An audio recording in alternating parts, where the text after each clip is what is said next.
ಆಕಾಶವಾಣಿ ಕಾರ್ಯಕ್ರಮ ಸಂಘರ್ಷದ ಸೋಪಾನಗಳು.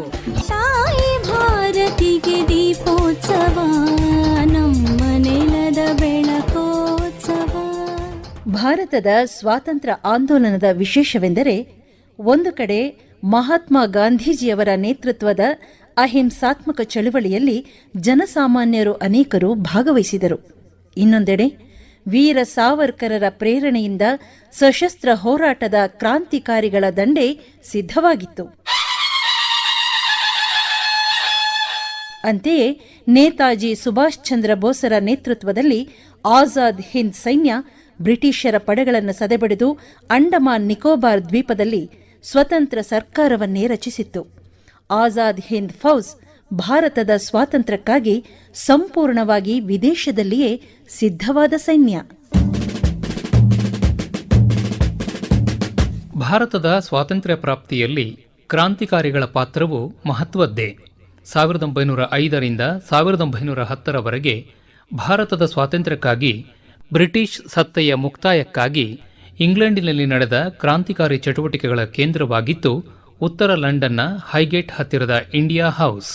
ವಕೀಲರಾಗಿದ್ದ ಶ್ಯಾಮ್ಜಿ ಕೃಷ್ಣವರ್ಮ ಅವರು ಸ್ಥಾಪಿಸಿದ Indian Home Rule Society Bharat ಜಾಗೃತಿಯ ಸಂಸ್ಥೆಯಾಯಿತು. 1906ರಲ್ಲಿ ವಿನಾಯಕ ದಾಮೋದರ ಸಾವರ್ಕರ್ ಇಂಗ್ಲೆಂಡಿಗೆ ಹೋದ ಮೇಲೆ ಇಂಡಿಯನ್ ಹೋಮ್ ರೂಲ್ ಸೊಸೈಟಿಗೆ ಭೀಮಬಲ ಬಂತು. ಇಂಡಿಯಾ ಹೌಸ್ ಭಾರತ ಸ್ವಾತಂತ್ರ್ಯ ಹೋರಾಟದ ಗುಪ್ತ ನೆಲೆಯಾಯಿತು.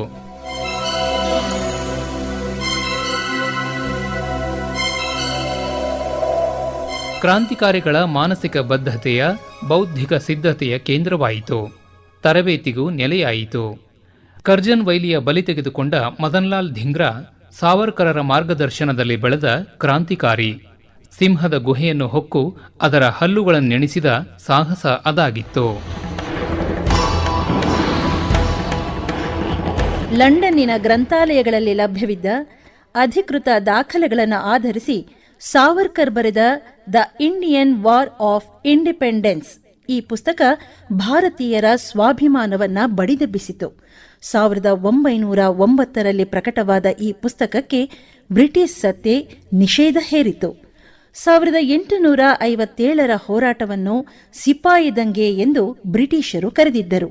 ಆದರದು ಭಾರತದ ಪ್ರಥಮ ಸ್ವಾತಂತ್ರ್ಯ ಸಂಗ್ರಾಮ ಎಂದು ಸಾವರ್ಕರ ಸಿದ್ಧ ಮಾಡಿದ್ದರು. ಆ ಪುಸ್ತಕ ಕ್ರಾಂತಿಕಾರಿಗಳಿಗೆ ಇನ್ನಷ್ಟು ಉತ್ಸಾಹ ತುಂಬಿತು. ಮೇಡಂ ಭಿಕಾಜಿ ಕಾಮಾ ಅವರ ನೇತೃತ್ವದಲ್ಲಿ ಫ್ರೀ ಇಂಡಿಯಾ ಸೊಸೈಟಿಯ ಚಟುವಟಿಕೆಗಳು ತೀವ್ರವಾದವು. ಮೊದಲ ವಿಶ್ವ ಯುದ್ಧದ ಸಂದರ್ಭದಲ್ಲಿ, ಅಂದರೆ 1914ರಲ್ಲಿ ಜರ್ಮನಿಯಲ್ಲಿ ಬರ್ಲಿನ್ ಕಮಿಟಿ ಸ್ಥಾಪನೆಯಾಯಿತು. ಭಾರತದ ಸ್ವಾತಂತ್ರ್ಯಕ್ಕಾಗಿ ವಿಶ್ವ ಜಾಗೃತಿ ಅದರ ಉದ್ದೇಶ. ವೀರೇಂದ್ರನಾಥ ಚಟ್ಟೋಪಾಧ್ಯಾಯ, ಚಂಪಕರಾಮನ್ ಪಿಳ್ಳೈ, ಡಾ ಜ್ಞಾನೇಂದ್ರ ದಾಸ್ ಗುಪ್ತಾ, ಅವಿನಾಶ್ ಭಟ್ಟಾಚಾರ್ಯ ಅದರ ನೇತೃತ್ವ ವಹಿಸಿದ್ದರು. ಮುಂದೆ, ಅಂದರೆ 1915ರ ನಂತರ ಬರ್ಲಿನ್ ಕಮಿಟಿಯನ್ನು ಇಂಡಿಯನ್ ಇಂಡಿಪೆಂಡೆನ್ಸ್ ಕಮಿಟಿ ಎಂದು ಬದಲಾಯಿಸಲಾಯಿತು. ಹೀಗೆ ಭಾರತದ ಸ್ವಾತಂತ್ರ್ಯಕ್ಕಾಗಿ ಹೊರದೇಶಗಳಲ್ಲಿದ್ದ ಭಾರತೀಯರು ಸತತ ಪ್ರಯತ್ನ ಮಾಡುತ್ತಲೇ ಇದ್ದರು. ಭಾರತಕ್ಕೆ ಬೇಕಾದ ಸಾಹಿತ್ಯ ರಚನೆ, ವಿಶ್ವದ ವೇದಿಕೆಗಳಲ್ಲಿ ಭಾರತೀಯ ಸ್ವಾತಂತ್ರ್ಯಕ್ಕಾಗಿ ಪ್ರತಿಪಾದನೆ, ಕ್ರಾಂತಿಕಾರಿ ಚಟುವಟಿಕೆಗಳಿಗೆ ಬೇಕಾದ ತರಬೇತಿ ಮತ್ತು ಶಸ್ತ್ರಾಸ್ತ್ರ ಸಂಗ್ರಹ, ಹೀಗೆ ಹಲವು ತೆರನ ಚಟುವಟಿಕೆಗಳು ನಡೆಯುತ್ತಿದ್ದವು. ಎಲ್ಲ ಸಮಸ್ಯೆಗಳ ಮಧ್ಯೆಯೂ ಸ್ವರಾಜ್ಯದ ಕನಸು ಎಲ್ಲರನ್ನೂ ನಿದ್ದೆಗೆಡಿಸುತ್ತಿತ್ತು.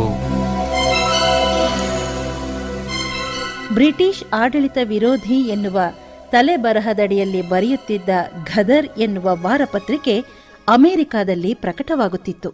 ಭಾರತದಲ್ಲಿ ಸ್ವಾತಂತ್ರ್ಯ ಕ್ರಾಂತಿಯನ್ನು ಜ್ವಲಿಸಲು ವೀರಯೋಧರು ಬೇಕಾಗಿದ್ದಾರೆ. ಸಾವೇ ಸಂಬಳ, ತ್ಯಾಗವೇ ಬೆಲೆ, ಸ್ವಾತಂತ್ರ್ಯವೇ ಪಿಂಚಣಿ, ಹೋರಾಟದ ನೆಲ ಭಾರತ. ಹೀಗೆ ಆ ಪತ್ರಿಕೆಯಲ್ಲಿ ತೆರೆದ ಆಹ್ವಾನವಿರುತ್ತಿತ್ತು. ಈ ಪತ್ರಿಕೆಯನ್ನು ಪ್ರಕಟಿಸುತ್ತಿದ್ದುದು ಘದರ್ ಪಾರ್ಟಿ. ಅದರ ಮೊದಲ ಹೆಸರು ಪೆಸಿಫಿಕ್ ಕೋಸ್ಟ್ ಹಿಂದೂಸ್ಥಾನ್ ಅಸೋಸಿಯೇಷನ್ಸ್. 20ನೇ ಶತಮಾನದ ಆರಂಭದ ದಿನಗಳವು. ಬಂಗಾಲದ ವಿಭಜನೆಯ ನಂತರ ಭಾರತದಾದ್ಯಂತ ಸ್ವಾಭಿಮಾನದ ಸ್ವಾತಂತ್ರ್ಯದ ಜ್ವಾಲೆ ಉರಿಯುತ್ತಿತ್ತು. ಭಾರತದಿಂದ ಹೊರಗೆ ಬದುಕುತ್ತಿದ್ದ ಭಾರತೀಯರಿಗೂ ತಾಯ್ನೆಲದ ಸ್ವಾತಂತ್ರ್ಯಕ್ಕಾಗಿ ಹೋರಾಡುವ ಹಂಬಲ ಬಲವಾಗಿತ್ತು. ಹೆಚ್ಚಿನ ವಿದ್ಯಾಭ್ಯಾಸಕ್ಕೆಂದು ಹೋದವರು, ಉದ್ಯೋಗಕ್ಕಾಗಿ ವಿದೇಶಗಳಲ್ಲಿ ನೆಲೆಸಿದವರು, ವ್ಯಾಪಾರಕ್ಕಾಗಿ ಆಗಾಗ ವಿದೇಶಗಳಿಗೆ ಭೇಟಿ ನೀಡುತ್ತಿದ್ದವರು ಎಲ್ಲರಲ್ಲೂ ಭಾರತ ಪ್ರಜ್ಞೆ ಜಾಗೃತವಾಗಿತ್ತು. ಅವರೆಲ್ಲರ ಚಿಂತನೆಯ ಮೊತ್ತವಾಗಿ ಅಮೆರಿಕದಲ್ಲಿ ರೂಪುಗೊಂಡಿದ್ದು ಘದರ್ ಪಾರ್ಟಿ. ಪ್ರಖರ ದೇಶಭಕ್ತಿಯ ಭಾವದಿಂದ ತುಂಬಿದ್ದರೂ ವೈಚಾರಿಕವಾಗಿ ಎಡಪಂಥದ ವಿಚಾರಗಳಿಂದ ಪ್ರಭಾವಿತವಾಗಿತ್ತು. ಅಮೆರಿಕದ ಸ್ಯಾನ್ ಫ್ರಾನ್ಸಿಸ್ಕೋದಲ್ಲಿ 1913 ಜುಲೈ 15ರಂದು ಸೋಹನ್ ಸಿಂಗ್ ಭಾಕ್ನಾ ಅವರ ಅಧ್ಯಕ್ಷತೆಯಲ್ಲಿ ಘದರ್ ಪಾರ್ಟಿ ಆರಂಭವಾಯಿತು.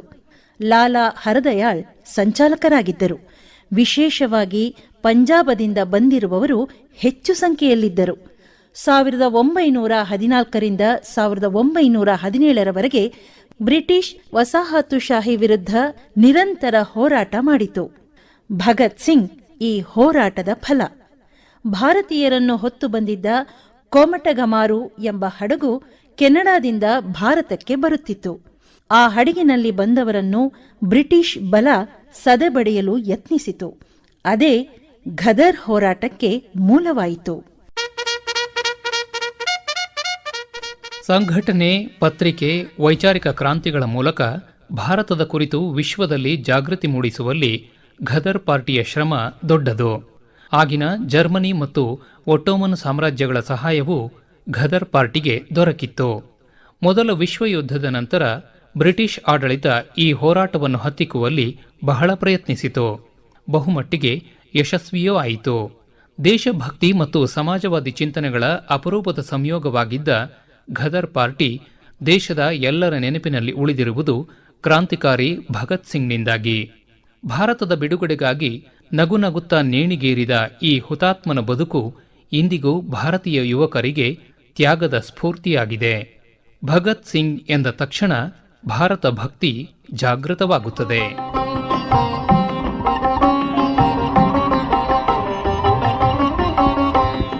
ಲಾಲ್ ಬಾಲ್ ಪಾಲ್.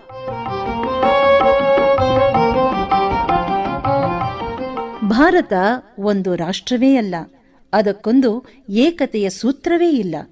ಹಲವು ಭಿನ್ನ ಸಂಸ್ಕೃತಿಗಳ ಒಂದು ವಿಲಕ್ಷಣ ಭೂಪ್ರದೇಶ ಎಂದು ಬ್ರಿಟಿಷ್ ಇತಿಹಾಸಕಾರರು ತಮ್ಮ ಬರಹಗಳ ಮೂಲಕ ಮತ್ತು ಮಿಷನರಿಗಳ ಶಾಲೆಗಳ ಮೂಲಕ ಕಲಿಸುತ್ತಿದ್ದಾಗಲೇ ಅವೇ ಶಾಲೆಗಳಲ್ಲಿ ಕಲಿತು ಬಂದ ಪ್ರಬುದ್ಧರು ಭಾರತವೆಂದರೆ ಒಂದೇ ಎಂಬುದನ್ನು ಸಿದ್ಧ ಮಾಡಿ ತೋರಿಸಿದರು. ಭಾರತದ ರಾಷ್ಟ್ರೀಯತೆ ರಾಜಕೀಯ ಏಕತೆಯಲ್ಲ, ಸಾಂಸ್ಕೃತಿಕ ಏಕಾತ್ಮತೆ ಎಂಬುದನ್ನು ತೋರಿಸಿದರು. ಅದರ ಮೊದಲ ಅನುಭವವಾದದ್ದೇ ಬಂಗಾಳ ವಿಭಜನೆಯ ಸಂದರ್ಭದಲ್ಲಿ. 1905ರಲ್ಲಿ ಬಂಗಾಳ ವಿಭಜನೆಯ ವಿರುದ್ಧ ಇಡೀ ಭಾರತ ಸಿಡಿದೆದ್ದಿತು. ಎಲ್ಲೆಲ್ಲೂ ವಂದೇ ಮಾತರಂ ಘೋಷ ಮೊಳಗತೊಡಗಿತು.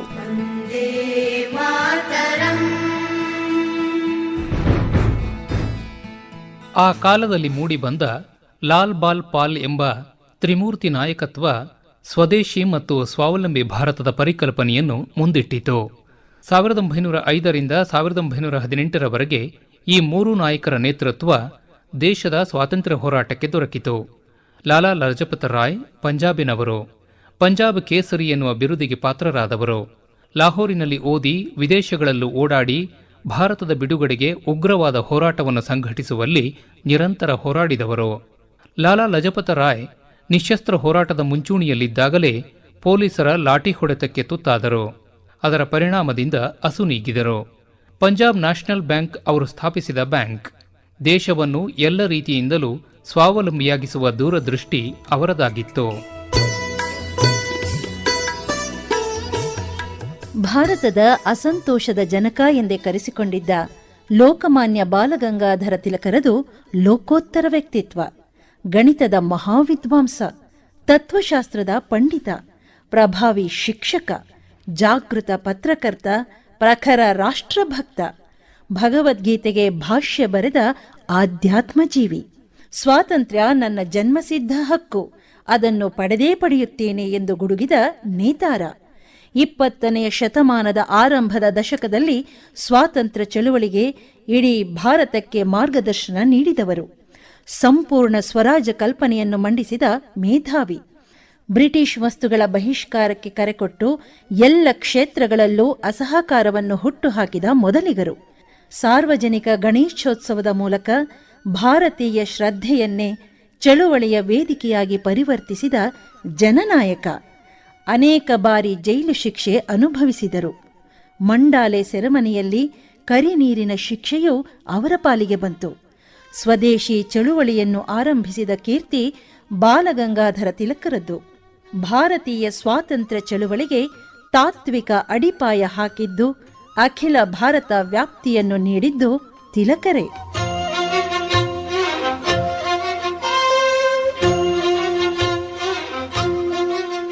ತ್ರಿಮೂರ್ತಿಗಳಲ್ಲಿ ಮೂರನೆಯವರು ಬಿಪಿನ್ ಚಂದ್ರ ಪಾಲ್. ಬಂಗಾಳದಲ್ಲಿ ಹುಟ್ಟಿ ಬೆಳೆದವರು. ಓದು, ಚರ್ಚೆ, ಸಂಘಟನೆ ಮತ್ತು ಹೋರಾಟಗಳ ಮೂಲಕ ಭಾರತದ ಸ್ವಾತಂತ್ರ್ಯ ಚಳುವಳಿಗೆ ಹೊಸ ಮೆರುಗು ಕೊಟ್ಟವರು. ಕಂತು ಕಂತಿನ ಸ್ವಯಮಾಡಳಿತಕ್ಕೆ ಅರ್ಜಿ ಹಾಕುತ್ತಿದ್ದ ಕಾಂಗ್ರೆಸ್ಸಿನ ಜಾಯಮಾನವನ್ನು ಬದಿಗೊತ್ತಿ ಸಂಪೂರ್ಣ ಸ್ವರಾಜ್ಯವೇ ನಮ್ಮ ಗುರಿಯಾಗಬೇಕೆಂದು ಬಲವಾಗಿ ಪ್ರತಿಪಾದಿಸಿ 1887ರ ಹೊತ್ತಿಗೆ ಇಂಡಿಯನ್ ನ್ಯಾಷನಲ್ ಕಾಂಗ್ರೆಸ್ನ ಪ್ರಭಾವಿ ನಾಯಕರಾಗಿ ಮೂಡಿಬಂದವರು. ಕ್ರಾಂತಿಕಾರಿ ಹೋರಾಟದಲ್ಲಿ ಆಸ್ಥೆಯುಳ್ಳ ಬಿಪಿನ್ ಚಂದ್ರ ಪಾಲ್ ಉತ್ತಮ ಲೇಖಕರು, ಪ್ರಖರ ವಾಗ್ಮಿಗಳು, ಸಮಾಜ ಸುಧಾರಕರೂ ಆಗಿದ್ದರು. ಜಾತಿ ಪದ್ಧತಿಯನ್ನು ವಿರೋಧಿಸುತ್ತಿದ್ದರು. ವಿಧವಾ ವಿವಾಹಕ್ಕೆ ಒತ್ತು ನೀಡಿದರು. ಆರ್ಥಿಕ ಸುಧಾರಣೆಯ ಮೂಲಕ ಸಮಾನತೆಯ ಸಮಾಜದ ಕನಸು ಕಂಡಿದ್ದರು. ಗಾಂಧೀಜಿಯವರ ಹೋರಾಟದ ಕ್ರಮವನ್ನು ತರ್ಕರಹಿತ, ಪವಾಡಮುಖಿಯಾದ ಪ್ರಯತ್ನ ಎಂದು ಹೇಳುವ ಧೈರ್ಯ ಅವರಿಗಿತ್ತು. 1920ರ ಹೊತ್ತಿಗೆ ಬದಲಾದ ಕಾಂಗ್ರೆಸ್ಸಿನ ಧೋರಣೆಯಿಂದ ರಾಜಕೀಯದಿಂದಲೇ ಹಿಂದೆ ಸರಿದ ಬಿಪಿನ್ ಚಂದ್ರ ಪಾಲ್ 3 ದಶಕಗಳ ಕಾಲ ರಾಷ್ಟ್ರೀಯ ಹೋರಾಟದ ಮುಂಚೂಣಿಯಲ್ಲಿದ್ದವರು. ಅರವಿಂದ ಘೋಷರು ಅವರ ಸಂಗಡ ಇದ್ದರು. ಮಹಾರಾಷ್ಟ್ರದ ಬಾಲಗಂಗಾಧರ ತಿಲಕರು, ಪಂಜಾಬಿನ ಲಾಲಾ ಲಜಪತ ರಾಯ್, ಬಂಗಾಳದ ಬಿಪಿನ್ ಚಂದ್ರ ಪಾಲ್, ಈ ಮೂವರು ಏಕಕಾಲದಲ್ಲಿ ನೀಡಿದ ನೇತೃತ್ವದಿಂದಾಗಿ ಭಾರತದ ಸ್ವಾತಂತ್ರ್ಯ ಹೋರಾಟಕ್ಕೆ ಅಖಿಲ ಭಾರತ ವ್ಯಾಪ್ತಿ ಮತ್ತು ಕ್ಷಾತ್ರೀಯ ಕೆಚ್ಚು ಒದಗಿತ್ತು.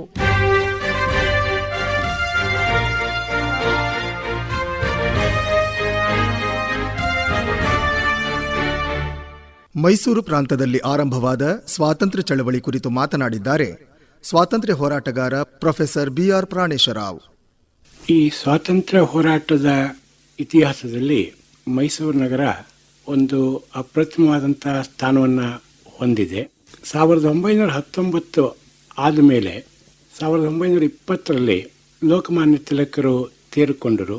ಗಾಂಧೀಜಿಯವರು ರಾಷ್ಟ್ರದ ಸ್ವಾತಂತ್ರ್ಯ ಹೋರಾಟದ ನೇತಾರರಾಗಿ ಸರ್ವ ರೀತಿಯಲ್ಲೂ ಮಾರ್ಗದರ್ಶನ ಕೊಡೋದಕ್ಕೆ ಆರಂಭಿಸಿದರು. ಆದ್ದರಿಂದ 1920ನೇ ಇಸ್ವಿಯಿಂದ ನಮ್ಮ ಸ್ವಾತಂತ್ರ್ಯ ಹೋರಾಟದ ಇತಿಹಾಸದಲ್ಲಿ ಗಾಂಧಿ ಶಕೆ ಅಥವಾ ಗಾಂಧಿ ಯುಗ ಆರಂಭವಾಯಿತು ಅಂತಂದ್ಬಿಟ್ಟು ನಾವು ಭಾವಿಸಬಹುದು. ಗಾಂಧೀಜಿಯವರು ಮಾಡಿದ ಮೊದಲ ಕೆಲಸ ಅಂತಂದ್ರೆ ಈ ಸ್ವಾತಂತ್ರ್ಯ ಹೋರಾಟದ ಸಂಸ್ಥೆಯಾಗಿದ್ದಂಥ ಕಾಂಗ್ರೆಸ್ಸನ್ನ ಒಂದು ನಿರಂತರವಾಗಿ ಕಾರ್ಯಶೀಲವಾದಂತಹ ಸಂಸ್ಥೆಯನ್ನಾಗಿ ಮಾಡಿದರು. ಅದಕ್ಕೋಸ್ಕರ ಆಮೂಲಾಗ್ರವಾಗಿ ಕಾಂಗ್ರೆಸ್ಸಿನ ಅಂಗರಚನೆ ಅಥವಾ ಸಂವಿಧಾನವನ್ನು ಬದಲಾಯಿಸಿದರು. ಕೇವಲ ವರ್ಷಕ್ಕೊಂದ್ಸಲಿ ಸಮ್ಮೇಳನ ಸೇರಿ ಮುಕ್ತಾಯವಾಗ್ತಿದ್ದಂಥ ಕಾಂಗ್ರೆಸ್ಸಿನ ಚಟುವಟಿಕೆ ವರ್ಷವಿಡೀ ಆಗೋ ಹಾಗೆ ಮಾಡಿದರು. ಅದರಿಂದಾಗಿ ಕಾಂಗ್ರೆಸ್ ಸಂಸ್ಥೆಯ ಚಟುವಟಿಕೆಗಳು, ಕೆಲಸಗಳು ಎಲ್ಲ ಪ್ರಾಂತ್ಯಗಳಲ್ಲಿ, ಎಲ್ಲ ಸಂಸ್ಥಾನಗಳಲ್ಲಿ ಆರಂಭವಾದವು, ಜೋರಾಗಿ ಆರಂಭವಾಯಿತು. ಆದರೆ ಮೈಸೂರು ನಗರ ಬಹಳ ಜನ ಸಮಾಜ ಸುಧಾರಕರು ಮತ್ತು ಸ್ವಾತಂತ್ರ್ಯ ಪ್ರಿಯರು ಮತ್ತು ಸಾರ್ವಜನಿಕ ಕಾರ್ಯಕರ್ತರನ್ನ ಹೊಂದಿದ್ದಂಥ ನಗರ.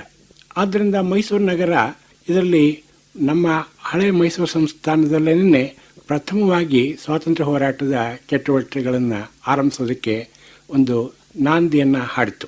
ಅದರಲ್ಲಿ ಮುಖ್ಯರಾದವರು ಅಂತಂತಂದರೆ ವೆಂಕಟಕೃಷ್ಣಯ್ಯನವರು. ಅವ್ರನ್ನ ವೃದ್ಧ ಪಿತಾಮಹರು ಅಂತಂದ್ಬಿಟ್ಟು ಕರೆಯಬಹುದು. ಅವರು ಬರೀ ಸ್ವಾತಂತ್ರ್ಯ ಹೋರಾಟದಷ್ಟೇ ಅಲ್ಲ, ಪತ್ರಿಕಾ ಸ್ವಾತಂತ್ರ್ಯ, ಸಮಾಜ ಸುಧಾರಣೆ ಎಲ್ಲ ಕ್ಷೇತ್ರಗಳಲ್ಲೂ ಅವರು ಕೆಲಸ ಮಾಡಿದಂಥವ್ರು. ಬಂಗಾಳದಲ್ಲಿ ರಾಜಾ ರಾಮಮೋಹನ್ ರಾಯ್ ಏನು ಕೆಲಸ ಮಾಡಿದರೋ ಅದೇ ಪ್ರಮಾಣದಲ್ಲಿ ನಮ್ಮ ವೃದ್ಧ ಪಿತಾಮಹ ವೆಂಕಟಕೃಷ್ಣಯ್ಯನವರು ಮಾಡಿದರು. ಒಂದು ತಲೆಮಾರಿನ ಜನವನ್ನು ಅವರು ಸಜ್ಜುಗೊಳಿಸಿ ಸ್ವಾತಂತ್ರ್ಯ ಹೋರಾಟಕ್ಕೆ ಅವರು ತಯಾರು ಮಾಡಿದಂಥವ್ರು.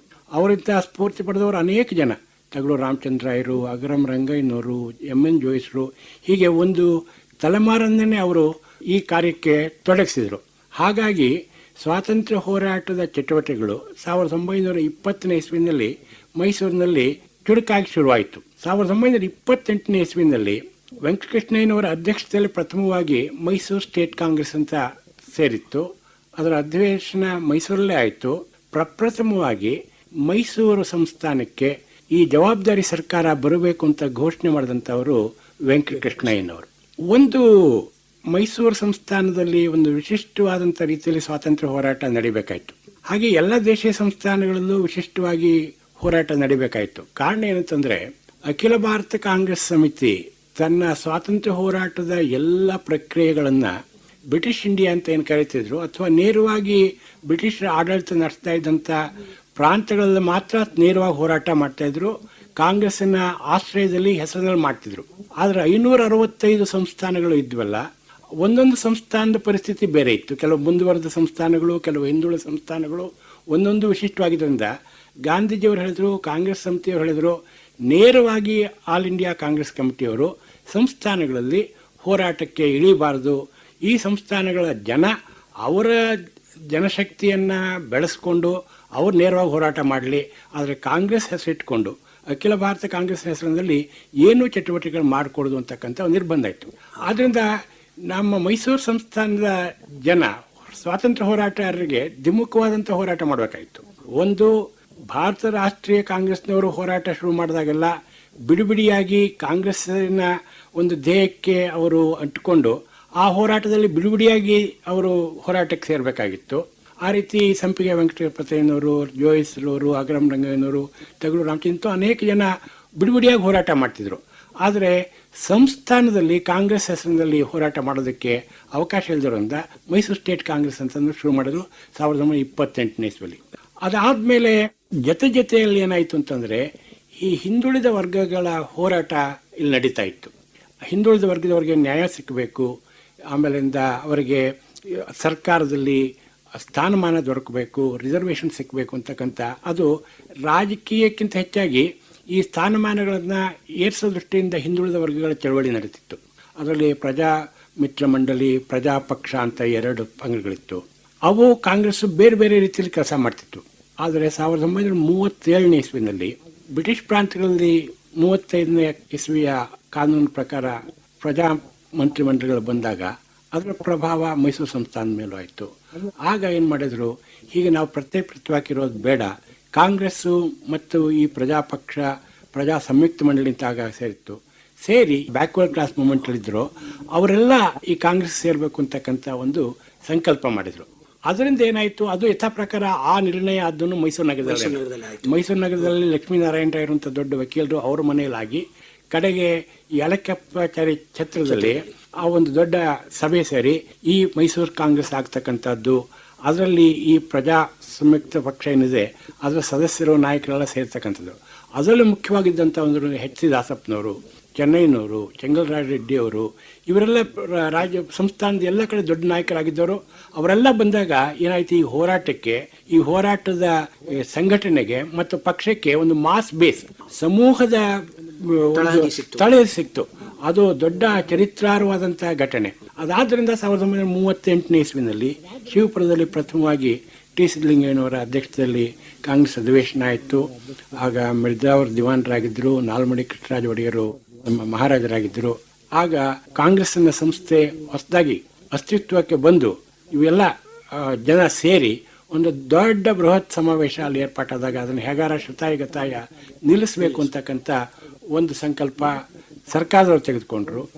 ಆಗ ಒಂದು 50-60 ಸಾವಿರ ಜನ ಇರ್ಬೋದು. ಅಲ್ಲಿ ಶಿವಪುರದಲ್ಲಿ ಇದ್ದಾಗ ಸಿದ್ದಲಿಂಗಯ್ಯನವರು ಬಾವುಟ ಹಾರಿಸೇ ಬಿಟ್ಟರು. ಅದಾದಮೇಲೆ ಅವ್ರನ್ನ ಅರೆಸ್ಟ್ ಮಾಡಿದರು, ಜೋಯಿಸ್ನ ಅರೆಸ್ಟ್ ಮಾಡಿದ್ರು, ದಾಸಪ್ಪನವ್ರು, ಹೀಗೆಲ್ಲ ಎಲ್ಲರನ್ನೂ ಅರೆಸ್ಟ್ ಮಾಡಿದರು. ಅರೆಸ್ಟ್ ಮಾಡಿದ ಮೇಲೆ ನಮ್ಮ ಸಂಸ್ಥಾನದಾದ್ಯಂತ ಈ ಚಳವಳಿಗೆ ಒಂದು ಹೊಸ ಹುರುಪು ಬಂತು. ಅದು ಎಲ್ಲ ಕಡೆ ಹರಡಿತು. ಸ್ವಾತಂತ್ರ್ಯ ಹೋರಾಟಗಾರ ಪ್ರೊಫೆಸರ್ BR ಪ್ರಾಣೇಶರಾವ್ ಅವರ ಮಾತುಗಳನ್ನು ಕೇಳಿದಿರಿ. ಇದು ನಮ್ಮ ಧ್ವನಿ ಮುದ್ರಣ ಭಂಡಾರದಿಂದ ಆಯ್ದುಕೊಳ್ಳಲಾಗಿತ್ತು. ನನ್ನ ದೇಶ, ನನ್ನ ಜನ, ನನ್ನ ಮಾನ ಪ್ರಾಣಧನ, ತೀರಿಸುವೆನೆ ಅದರ ಋಣ ಈ ಒಂದೇ ಜನ್ಮದಿ, ಈ ಒಂದೇ ಜನ್ಮದಿ. ಕೆಂಪು ನೆಲದ ಹಸಿರು ಬೆಳೆ, ಕಪ್ಪು ಮಣ್ಣ ಮೊಗದ ಕಳೆ, ಕೆಂಪು ನೆಲದ ಹಸಿರು ಬೆಳೆ, ಕಪ್ಪು ಮಣ್ಣ ಮೊಗದ ಕಳೆ. ಸೂರ್ಯ ಚಂದ್ರ ಚಿಕ್ಕಿಗಳೇ ನಮ್ಮ ಹಿರಿಯ ಒಕ್ಕ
ಈಗ ಕೇಳಿ ಕ್ಯಾಬಿನೆಟ್ ಮಿಷನ್ ಪ್ಲಾನ್ ಕುರಿತು ಮಾತನಾಡುತ್ತಾರೆ ರಾಜ್ಯಶಾಸ್ತ್ರ ಹಾಗೂ ಇತಿಹಾಸ ಪ್ರಾಧ್ಯಾಪಕರಾದ ಡಾಕ್ಟರ್ ಚಿಕ್ಕ ಚೆನ್ನಯ್ಯ. ದ್ವಿತೀಯ ಮಹಾಯುದ್ಧವು ಮುಗಿದ ಮೇಲೆ ಬ್ರಿಟಿಷ್ ಸರ್ಕಾರವು ಕ್ಯಾಬಿನೆಟ್ ಮಿಷನ್ ಅಥವಾ ಮಂತ್ರಿಮಂಡಲ ಆಯೋಗ ಒಂದನ್ನು ರಚಿಸಿ ಭಾರತಕ್ಕೆ ಕಳುಹಿಸಿಕೊಟ್ಟಿತು. ಈ ಮಂಡಳಿಯಲ್ಲಿ Lord Pethick Lawrence, sir Stafford Cripps ಮತ್ತು ಎ.ವಿ. ಅಲೆಕ್ಸಾಂಡರ್ ಇದ್ದು ಭಾರತ ಮತ್ತು ಬ್ರಿಟನ್ನಿನ ನಡುವೆ ಸೌಹಾರ್ದ ವಾತಾವರಣವನ್ನು ನಿರ್ಮಿಸುವ ಪರಸ್ಪರಲ್ಲಿ ಅರಿವು ಮೂಡಿಸುವುದೇ ಈ ಆಯೋಗದ ಉದ್ದೇಶವಾಗಿತ್ತು. 7 ವಾರಗಳ ಕಾಲ ಭಾರತಾದ್ಯಂತ ಸಂಚರಿಸಿ ವಿವಿಧ ರಾಜಕೀಯ ಪಕ್ಷಗಳ ನಾಯಕರನ್ನು ಭೇಟಿ ಮಾಡಿ ಚರ್ಚಿಸಿ ವರದಿಯೊಂದನ್ನು ಬ್ರಿಟಿಷ್ ಸರ್ಕಾರಕ್ಕೆ ಇದು ಸಲ್ಲಿಸಿತು. ಇದರ ಪ್ರಕಾರ ಭಾರತವನ್ನು ವಿಭಜಿಸಿ ಪಾಕಿಸ್ತಾನದ ರಚನೆಯ ಪ್ರಸ್ತಾವನೆಯನ್ನು ಪರಿಶೀಲಿಸುವುದು, ಮಧ್ಯಂತರ ಸರ್ಕಾರದ ರಚನೆ ಸಾಧ್ಯತೆಯನ್ನು ಕುರಿತು ಚರ್ಚಿಸುವುದು, ದೀರ್ಘಾವಧಿ ಒಪ್ಪಂದದ ಯೋಜನೆಯನ್ನು ರೂಪಿಸುವುದು, ಭವಿಷ್ಯದ ಸರ್ಕಾರದ ಬಗ್ಗೆ ವ್ಯಾಪಕವಾದ ರೂಪುರೇಷೆಗಳನ್ನು ಮತ್ತು ವಿವರಣಾತ್ಮಕವಾದಂಥ ಸಂವಿಧಾನವನ್ನು ರಚಿಸಲು ಸಮ್ಮತಿ ಸೂಚಿಸುವುದು. ಇದು ಫೆಡರಲ್ ಮಾದರಿ ಸರ್ಕಾರಕ್ಕೆ ಶಿಫಾರಸನ್ನು ಮಾಡಿತು. ಸಂವಿಧಾನ ರಚನಾ ಸಮಿತಿಯನ್ನು ಪರೋಕ್ಷ ಚುನಾವಣೆಯ ಮೂಲಕ ರಚಿಸತಕ್ಕದ್ದೆಂದು ತಿಳಿಸಿತು. ಒಕ್ಕೂಟ ಸಂವಿಧಾನವನ್ನು 389 ಸದಸ್ಯರಿಂದ ರೂಪಿಸಿ ಇವರನ್ನು ಪ್ರಾಂತೀಯ ಹಾಗೂ ಒಕ್ಕೂಟ ಸೇರಿರುವ ರಾಜ್ಯಗಳ ಪ್ರತಿನಿಧಿಗಳಿಂದ ಕೋಮುವಾರು ಆಧಾರದ ಮೇಲೆ ಆಯ್ಕೆ ಮಾಡಬೇಕೆಂದು ತಿಳಿಸಿತು. ಹೊಸ ಸಂವಿಧಾನ ರಚನೆಯಾಗುವವರೆಗೆ ಎಲ್ಲ ರಾಜಕೀಯ ಪಕ್ಷಗಳ ಬೆಂಬಲದ ಮಧ್ಯಂತರ ಸರ್ಕಾರ ರಚಿಸುವುದು, ಯುದ್ಧ ಮಂತ್ರಿ ಹಾಗೂ ಉಳಿದೆಲ್ಲ ಖಾತೆಗಳಿಗೂ ಭಾರತೀಯರನ್ನೇ ನೇಮಿಸುವುದೆಂದು ಇದು ತಿಳಿಸಿತು. ಈ ಆಯೋಗವು ಭಾರತದ ಏಕತೆಗೆ ಪುರಸ್ಕಾರ ನೀಡಿತು. ಸಂವಿಧಾನ ರಚಿಸಲು ಸಂವಿಧಾನ ರಚನಾ ಸಮಿತಿಗೆ ಸಂಪೂರ್ಣ ಸ್ವಾತಂತ್ರ್ಯವನ್ನು ನೀಡಲಾಯಿತು. ಆದರೆ ಮುಸ್ಲಿಂ ಲೀಗ್ ಪಾಕಿಸ್ತಾನದ ನಿರ್ಮಾಣಕ್ಕಿಂತ ಬೇರೆ ಯಾವುದರಿಂದಲೂ ತೃಪ್ತರಾಗುವುದಿಲ್ಲ ಎಂದು ಹೇಳಿ ಪಾಕಿಸ್ತಾನದ ನಿರ್ಮಾಣಕ್ಕೆ ನಾಂದಿಯಾಡಿತು. ಈ ಮಧ್ಯೆ 1946 ಸೆಪ್ಟೆಂಬರ್ ತಿಂಗಳಲ್ಲಿ ಜವಾಹರಲಾಲ್ ನೆಹರು ನೇತೃತ್ವದಲ್ಲಿ ಹಂಗಾಮಿ ಸರ್ಕಾರವನ್ನು ರಚಿಸಿತು. ನಂತರ ಮುಸ್ಲಿಂ ಲೀಗ್ ಸರ್ಕಾರದ ಭಾಗವಾಗಿರಲು ಒಪ್ಪಿಕೊಂಡಿತು. ಇದರ ಉದ್ದೇಶ ಸರ್ಕಾರಕ್ಕೆ ಅಸಹಕಾರ ತೋರುವುದೇ ಆಗಿತ್ತು. 1947 ಫೆಬ್ರವರಿ 20ರಂದು ಬ್ರಿಟನ್ನ ಪ್ರಧಾನಿ ಜನರಲ್ ಅಟ್ಲಿ ಒಂದು ಘೋಷಣೆಯೊಂದನ್ನು ಹೊರಡಿಸಿದನು. 1948 ಜೂನ್ ತಿಂಗಳೊಳಗೆ ಬ್ರಿಟಿಷರು ಭಾರತವನ್ನು ತ್ಯಜಿಸುವುದಾಗಿ ಹೇಳಿಕೆ ಕೊಟ್ಟನು. ಭಾರತೀಯರಿಗೆ ಅಧಿಕಾರ ಹಸ್ತಾಂತರಿಸುವ ಉಸ್ತುವಾರಿಯನ್ನು ಲಾರ್ಡ್ ಮೌಂಟ್ ಬ್ಯಾಟನ್ಗೆ ವಹಿಸಿಕೊಟ್ಟನು. ಲಾರ್ಡ್ ಮೌಂಟ್ ಬ್ಯಾಟನ್ ಭಾರತಕ್ಕೆ ಆಗಮಿಸಿ ತನ್ನದೇ ಯೋಜನೆಯೊಂದನ್ನು ಭಾರತೀಯರ ಮುಂದಿಟ್ಟನು. ಇದರ ಪ್ರಕಾರ ಜೂನ್ 3, 1947ರಂದು ಭಾರತವನ್ನು ವಿಭಜಿಸುವ ಯೋಜನೆಯನ್ನು ಸಂಸತ್ತಿನಲ್ಲಿ ಘೋಷಿಸಿದನು. ಮೌಂಟ್ ಬ್ಯಾಟನ್ನ ಯೋಜನೆ ಆಧಾರದ ಮೇಲೆ ಬ್ರಿಟಿಷ್ ಪಾರ್ಲಿಮೆಂಟ್ ಭಾರತದ ಸ್ವಾತಂತ್ರ್ಯ ಮಸೂದೆಯನ್ನು ಪಾಸು ಮಾಡಿತು. ಇದನ್ನು 1947ರ ಭಾರತ ಸ್ವಾತಂತ್ರ್ಯ ಅಧಿನಿಯಮ ಎಂದೇ ಕರೆಯಲಾಗಿದೆ. ಈ ಕಾಯ್ದೆ ಪ್ರಕಾರ ಭಾರತ ಮತ್ತು ಪಾಕಿಸ್ತಾನ ಎಂಬ 2 ಹೊಸ ರಾಷ್ಟ್ರಗಳ ಸೃಷ್ಟಿ ಮಾಡಿ ಆಗಸ್ಟ್ 15ರಂದು ಸ್ವಾತಂತ್ರ್ಯ ಘೋಷಿಸುವುದು. ಆಗಸ್ಟ್ 15 ನಂತರ ಬ್ರಿಟಿಷ್ ಸಾರ್ವಭೌಮಾಧಿಕಾರ ಭಾರತದ ಮೇಲೆ ಕೊನೆಗಾಣುವುದು. ಎರಡೂ ದೇಶಗಳ ಸಂವಿಧಾನ ರಚಿಸುವವರೆಗೂ 1935ರ ಕಾಯ್ದೆಗಳ ಆಧಾರದ ಮೇಲೆ ಆಡಳಿತ ನಡೆಸುವುದು ಇತ್ಯಾದಿ ಅಂಶಗಳನ್ನು ಇದು ಒಳಗೊಂಡಿತ್ತು. ಹೊಸ ಸಂವಿಧಾನ ರಚಿಸಲು ಸಂವಿಧಾನ ರಚನಾ ಸಮಿತಿಗಳನ್ನು ನೇಮಿಸುವುದು ಕೂಡ ಈ ಕಾಯ್ದೆಯ ಪ್ರಮುಖ ಅಂಶಗಳಲ್ಲಿ ಒಂದಾಗಿತ್ತು. ಈ ಕಾಯ್ದೆಯ ಅನುಗುಣವಾಗಿ ಭಾರತವು ಸ್ವಾತಂತ್ರ್ಯವನ್ನು ಆಗಸ್ಟ್ 15, 1947ರಂದು ಪಡೆದುಕೊಂಡಿತು. ಹೀಗೆ ಭಾರತವು 1935ರಿಂದ 47ರ ಕಾಲಘಟ್ಟದಲ್ಲಿ ಸಾಂವಿಧಾನಿಕವಾದಂಥ ಒಂದು ಇತಿಹಾಸವನ್ನು ಅದು ಹೊಂದಿರತಕ್ಕಂಥ ಹೆಜ್ಜೆ ಗುರುತುಗಳನ್ನು ನಾವು ಗುರುತಿಸಬಹುದು.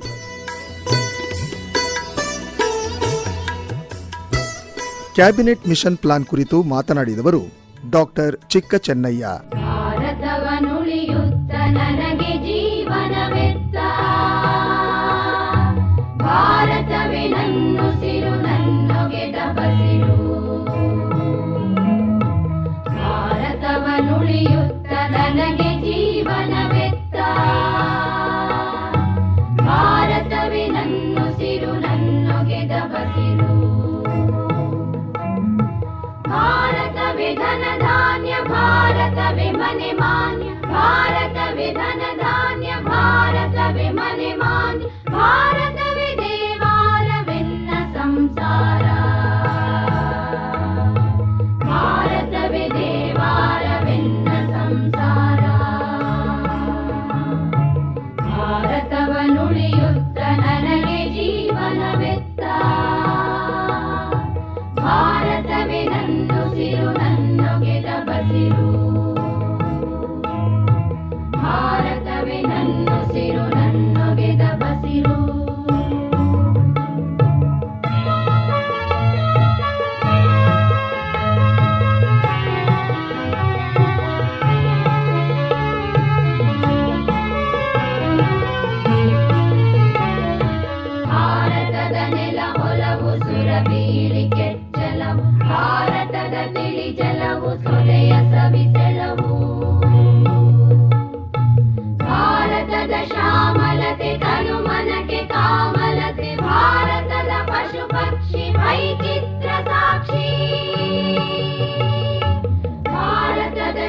ಶ್ಯಾಮಲತೆ ತನು ಮನಕ್ಕೆ ಕಾಮಲತೆ ಭಾರತದ ಪಶು ಪಕ್ಷಿ ವೈಚಿತ್ರ ಸಾಕ್ಷಿ.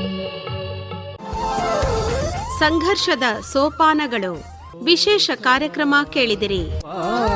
ಮೂಡಿಬಂದ ಧ್ವನಿಗಳು ಎಸ್ ಲಕ್ಷ್ಮೀನಾರಾಯಣ ಹಾಗೂ ಕೆಬಿ ಮೀನಾ. ಮನೆ ಮನ ತುಂಬಲಿ ಭಾವೋತ್ಸವ.